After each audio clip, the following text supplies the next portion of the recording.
संपन्नता की ओर बढ़ते कदम, परमात्मा इशारे। ओम शांति। केवल आत्मा और परमात्मा का कंबाइंड स्वरूप ही नहीं, परमात्मा अपने बच्चों को हर गुण में भी कंबाइंड रहना सिखाते हैं। जैसे कई आत्माएं हैं, बहुत अच्छे ज्ञानी हैं, विवेक बहुत है, लेकिन स्नेह की कमी है। परमात्मा हम सभी बच्चों को कहते हैं, बच्चे ज्ञान और स्नेह, विवेक और स्नेह दोनों का बैलेंस चाहिए। ज्ञान अगर बीज है तो स्नेह उस बीज को पानी के रूप में मिलता है, तभी वो फल प्राप्त होता है। तो आज परमात्मा ने हमें एक बहुत सुंदर कंबाइंड स्वरूप की परिभाषा बताई है। बच्चे, जैसे ज्ञान स्वरूप हो ऐसे स्नेह स्वरूप बनो। ज्ञान और स्नेह दोनों कंबाइंड हों, क्योंकि ज्ञान बीज है, स्नेह पानी है। अगर बीज को पानी नहीं मिलेगा तो फल नहीं देगा।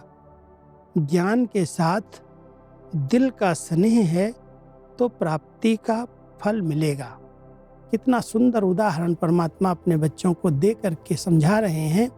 बच्चे, जैसे कोई बीज अगर आप बो दें, लेकिन उसको बीच बीच में पानी न दिया जाए, उसको धूप न मिले, तो बीज फलीभूत नहीं होता। वो बीज तक ही रह जाता है। अगर अंकुर निकलता भी है तो थोड़े समय में सूख जाता है।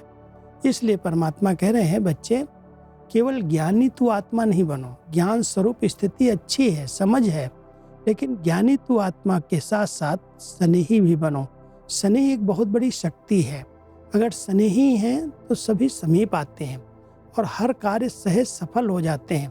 केवल हम अपनी बुद्धि से, समझ से कोई बात अगर कहते हैं तो जैसे वो विवेक चलाते हैं, बुद्धि से काम ले रहे हैं, लेकिन अगर वहाँ पर बुद्धि के साथ साथ भावनाएं जुड़ जाती हैं तो स्नेह भावना का स्वरूप है और ज्ञान विवेक का स्वरूप है। विवेक और भावना, इन दोनों का बैलेंस हर फल की प्राप्ति करा सकता है।